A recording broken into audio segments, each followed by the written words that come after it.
ज्यादा से ज्यादा ये मेरा क्या कर लेंगे भाई? नहीं बताइए क्या कर लेंगे?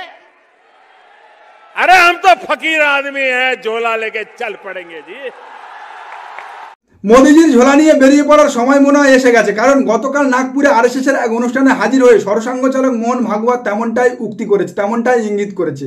কপিরাইট ক্লেমের জন্য আমি আপনাদেরকে সে ভিডিও দেখাতে পারছি না, কিন্তু গতকাল আরএসএসের নাগপুরের অনুষ্ঠানে দাঁড়িয়ে সরসাঙ্গ চালক মোহন ভাগবত ঠিক যে উক্তি করেছিল তা আমি আপনাদেরকে পড়ে শোনাচ্ছি। একেবারে কোট আনকোট মোহন ভাগবত বলছে, 75-এর সাল গায়ে পড়লে আপনাকে থেমে যাওয়া উচিত, অবসর নেওয়া উচিত, দায়িত্ব বা ক্ষমতা থেকে সরে অন্যদের কাজের সুযোগ করে দেওয়া উচিত, কারণ আপনার বয়স হয়েছে। মোরপন্থের এই বিখ্যাত উক্তি আরএসএস সরসাঙ্গ চালক মোহন ভাগবত গতকাল নাগপুরে দাঁড়িয়ে ঠিক কার উদ্দেশ্য করে বা কাকে উদ্দেশ্য করে বলেছে তা নিশ্চয়ই আপনাদেরকে বলে বোঝাতে হবে না। 74 বছর 10 মাস চলছে আমাদের যশস্বী প্রধানমন্ত্রী নরেন্দ্র মোদীর বয়স। সেপ্টেম্বর এলেই 75-এ পা দেবে। বর্তমানে কেন্দ্রীয় বিজেপিতে এমন বয়সী বা এই বয়সের কোনো নেতা নেই। আর ঠিক সেই জায়গা থেকে সরসাঙ্গ চালক মোহন ভাগবতের এই উক্তি ভারতীয় রাজনীতিতে তোলপাড় ফেলে দিয়েছে। তাহলে কি আগামী সেপ্টেম্বরে ভারত নতুন প্রধানমন্ত্রী পেতে চলেছে? দেখুন, বিজেপি যতই কেন্দ্রে সরকার চালাক বা ক্ষমতায় থাকুক না কেন, তাদের মূল চালিকা শক্তি যে আরএসএস, এবং আরএসএসের কথা অমান্য করার ক্ষমতা বিজেপি তো দূরের কথা, এই মোদি শাহরও নেই, তা কিন্তু গোটা ভারতবর্ষের বাচ্চাও জানে। আর সেই জায়গা থেকে ঠিক মোদিজির বয়স 75 বছর পূর্ণ হওয়ার 2 মাস আগে সরসাঙ্গ চালক মোহন ভাগবতের এই উক্তি কিসের ইঙ্গিত করছে? এমনিতে মোদিজির 10 বছরের শাসনকালে সরকারের বিরুদ্ধে অ্যান্টি ইনকানভেন্সির পাহাড় জমেছে, মোদি কারিশমা ফিকে হচ্ছে, যে কারণে 24-এর নির্বাচনে শরিক দলের কাঁধে ভর করে ক্ষমতায় আসতে হয়েছে।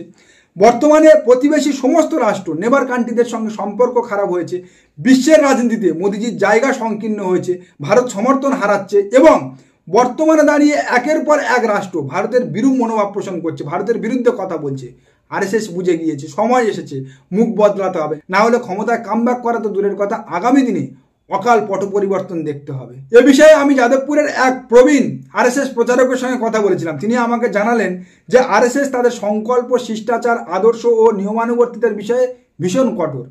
তুমি ক্ষমতার মধ্য গগনে থাকো বা জনপ্রিয়তার শীর্ষে, নিয়মানুবর্তিতার বাইরে নয়।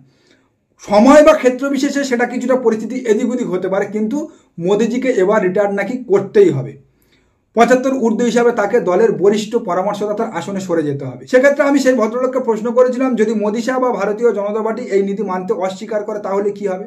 সেখানে তিনি আমাকে বললেন যে সংঘ থেকে উঠে আসা প্রত্যেকটা সদস্য সংঘের নীতি ও আদর্শ মানতে বদ্ধপরিকর, সংঘের নিয়ম পরিকল্পনা নিয়মানুবর্তিতা মানতে বদ্ধপরিকর। যদি কোনো সদস্য তা মানতে অস্বীকার করে বা সেই আদর্শচ্যুত হয়, তাহলে সংঘ তাকে আদর্শ বিরোধী বলে ঘোষণা করে এবং তার সমস্ত ক্ষমতা কুক্ষিগত করতে তার বিরুদ্ধে শক্তি প্রয়োগ করে, প্রয়োজনে মাঠে নেমে তার বিরুদ্ধে প্রচার করে এবং তাকে ক্ষমতাচ্যুত করতে সমস্ত রকম শক্তি প্রদর্শন করে। দেখুন, আমি আরএসএস এর নিয়ম কানুন জানি না, তবে এই প্রবীণ প্রচারকের কথা শুনে যতটুকু বুঝলাম যে মোদিজি যদি এই আরএসএস বা সরসাঙ্গ চালকের ইঙ্গিতে কোনো রকম কর্ণপাত না করে, ভারতীয় জনতা পার্টি যদি কোনো রকম ভাবনা চিন্তা না করে, তাহলে মোদিকে গদি থেকে টেনে নামাতে আরএসএস মাঠে নামতে পারে, সমস্ত রকম প্রয়াস চালাতে পারে। তো এখন দেখার অপেক্ষায় থাকলাম মোদিজি আপনি গদি ছাড়ছে নাকি আরএসএস মাঠে নামছে। কিন্তু এদিকে বাংলায় সুকান্ত মজুমদার, দিলীপ ঘোষ এবং শ্রমিক ভট্টাচার্য তিনজনে ইতিমধ্যে দিল্লিতে পৌঁছেছে। আর শুভেন্দু অধিকারী ব্যতীত বঙ্গ বিজেপির এই 3 রত্নের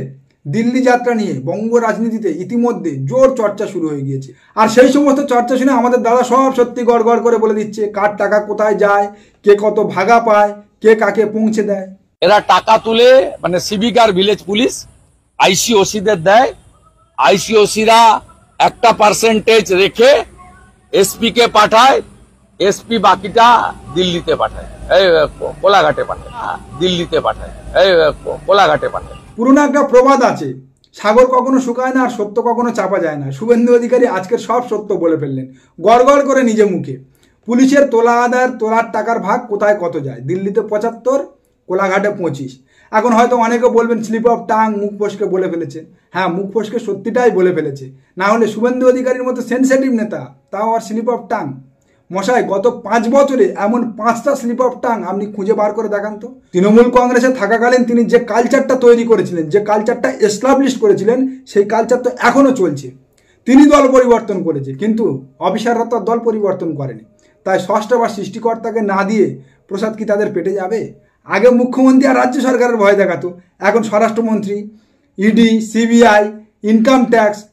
তাই নিয়ম করে আগেও প্রসাদ যেত, এখনও যায়। আর কেবলমাত্র এই পুলিশের মধ্যে নয়, প্রশাসনের প্রত্যেকটা ডিপার্টমেন্টের সমস্ত স্টেপে তার চাটুকার আছে। না হলে প্রশাসনের প্রত্যেকটা ডিপার্টমেন্টের সমস্ত খবর পুঙ্খানুপুঙ্খ তিনি কিভাবে পায়? এই পশ্চিমবঙ্গের সরকার এবং সরকারি ব্যবস্থাপনাটা কমপ্লিটলি অ্যান্টি ন্যাশনাল মাইন্ডসেট, শুধু অ্যান্টি হিন্দু নয়, অ্যান্টি ন্যাশনাল মাইন্ডসেট। এবং সুযোগ পেলে এরা আলাদা দেশ নইলে বাংলাদেশের সঙ্গে জুড়ে দিতে পারে, মাথাটা একেবারে পুরো নষ্ট হয়ে গেছে। তাই বর্তমানে এমন উক্তি করছে, এমন কথাবার্তা বলছে যে বাচ্চারাও শুনে হাসবে। তাকে বাদ দিয়ে কেন্দ্রীয় বিজেপি শ্রমিক সুকান্ত দিলীপকে কেন্দ্রে ডেকে পাঠিয়েছে। তাই এখন তিনি বাংলায় দাঁড়িয়ে অতি বিজেপি, অতি আরএসএস সাহায্য চাইছে। গত বছর পার্টি লাইন বা পার্টি সংবিধান, ভারতীয় জনতা পার্টির যে পার্টি সংবিধান আছে তার গোড়ায় যে তিনি গ্যামাক্সিন ঢেলে দিয়েছেন তা হয়তো তিনি ভুলে গিয়েছেন। আমিও বলেছি রাষ্ট্রবাদী মুসলিম, আপনারাও বলেছেন সবকা সাথ সবকা বিকাশ। আর বলবো जो हमारे साथ हम उनका साथ, जो हमारे साथ हम उनका साथ, सबका साथ सबका विकास बंद करो। কেবলমাত্র বিজেপিতে নেতৃত্বের অভাব এবং মমতা বন্দ্যোপাধ্যায়কে কাউন্টার করার মতো নেতা নেই।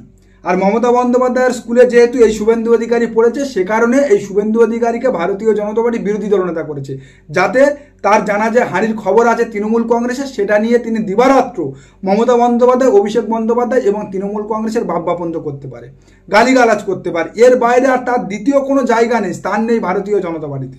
না হলে এত চেষ্টা করার পরেও তিনি বা তার ঘনিষ্ঠ কাউকে ভারতীয় জনতা পার্টি সভাপতি চেয়ারে বসায় না। আর মিলিয়ে নেবেন, আগামী দিনে ভারতীয় জনতা পার্টি যদি কখনো পশ্চিমবাংলায় ক্ষমতায় আসে, আর যাইকে করুক না কেন, অন্তত কোনো দলবদলু নেতাকে তারা পশ্চিমবাংলার মুখ্যমন্ত্রী করবে না। কারণ ভারতীয় জনতা পার্টি তাদের কোনো বড় পদে, কোনো শীর্ষ পদে আরএসএস বা সংঘ পরিবারের বাইরে কাউকে বসায়নি। এখন হয়তো আপনি কিছু রাজ্যের মুখ্যমন্ত্রীর উদাহরণ টানতে পারেন যে সমস্ত দলবদলু নেতাদের মুখ্যমন্ত্রী চেয়ারে বসিয়েছে, কিন্তু দেখবেন একটা টার্মের পরে ভারতীয় জনতা পার্টি তাদের পিছনে লাথি মেরে সরিয়ে দিয়েছে। সে মহারাষ্ট্র বলুন এবং আগামী দিনে অসমের ক্ষেত্রেও একই সত্য প্রযোজ্য হবে।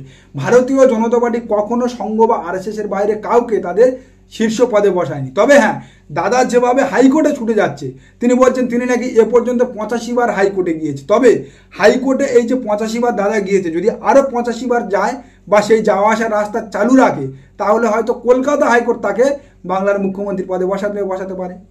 আমি 85 বার হাইকোর্টে গেছি। যুব মোর্চা আজকে জলপাইগুড়ি সার্কিট বেঞ্চে গেছে। রাজ্যে একের পর এক জ্বলন্ত ইস্যু, যে ইস্যুগুলোকে নিয়ে অনায়াসে রাস্তায় নেমে গণ আন্দোলন গড়ে তোলা যেতে পারত এবং সেই গণ আন্দোলনের মধ্যে দিয়ে সরকারকে কোণঠাসা করা যেত, শাসক দলের গলা টিপে ধরা যেত। কিন্তু সেই প্রত্যেকটা জ্বলন্ত ইস্যুকে এই বিকাশ ভট্টাচার্য অ্যান্ড টিম এবং শুভেন্দু অধিকারী অ্যান্ড টিম আদালতে নিয়ে গিয়েছে, প্রত্যেকটা ইস্যু ওম সহায় করে ছেড়ে দিয়েছে। আর তারপরেও এখনো পর্যন্ত সেই আদালতের কথা বলে যাচ্ছে, আদালতের গল্প শুনিয়ে যাচ্ছে। জ্যোতি বসু, বুদ্ধদেব ভট্টাচার্যের মনে হয় কলকাতা হাইকোর্ট মুখ্যমন্ত্রী করেছিল, মমতা বন্দ্যোপাধ্যায়কে মনে হয় আদালত মুখ্যমন্ত্রী করে দিয়েছিল। স্বপ্নে উনি দেখেছেন, যে কারণে আদালত করে যাচ্ছেন, প্রত্যেকটা ইস্যু নিয়ে আদালতে ছুটছেন। মোদিজির বয়স হয়েছে, যে কারণে আরএসএস করা নাড়ছে, বিদায় নিতে হবে। আর শুভেন্দুবাবুর মাথা নষ্ট হয়ে গিয়েছে, তাই তিনি আদালতে ছুটছে, গণ ইস্যুগুলোকে নিয়ে আদালতে ছুটছে। আর সাম্প্রদায়িক বিষ ছড়িয়ে হিন্দু মুসলমান দাঙ্গা লাগিয়ে আদালত আর এই সাম্প্রদায়িক সম্প্রীতি নষ্টের মধ্যে দিয়ে বাংলায় ক্ষমতা দখল করে মসনদে বসার কথা ভাবছে। শুনেছি শুভেন্দুবাবুদের অনেক পেট্রোল পাম্প আছে, অনেক ট্রলার আছে। তো মোদিজির মতো শুভেন্দুবাবুরও দেখতে দেখতে বয়স হয়ে যাবে, রিটায়ার করতে হবে। শুভেন্দুবাবু তারপরে গিয়ে মাছের হিসাব করবে, পেট্রোল পাম্পের টাকা তুলবে। আর মোদিজির যেভাবে করা নাড়ছে আরএসএস, তাতে করে খুব শীঘ্রই মোদিজিকে তার পুরনো প্রফেশনে ফিরতে হবে, পুরনো ফান্ডায় ফিরতে হবে, स्टेशने बसे आबार चा गरम करते हैं। बर्तन को उल्टा करके उसमें छेद करके एक पाइप डाल दी और जो गटर से गैस निकलता था वो पाइपलाइन से उसके अपने चाय के ठेले में ले लिया और वो चाय बनाने के लिए उसी गैस का उपयोग कर करके चाय बनाता था। सिंपल सी टेक्नोलॉजी। नमस्कार, आज के प्रतिवेदन एखाने शेष करछि। देखा होच्छे आगामी कोनो प्रतिवेदने। आमादेर प्रतिवेदन सम्पर्के आपनादेर मतामत अवश्यई जानान आमादेर कमेंट सेक्शने। सबाई भालो थाकबेन।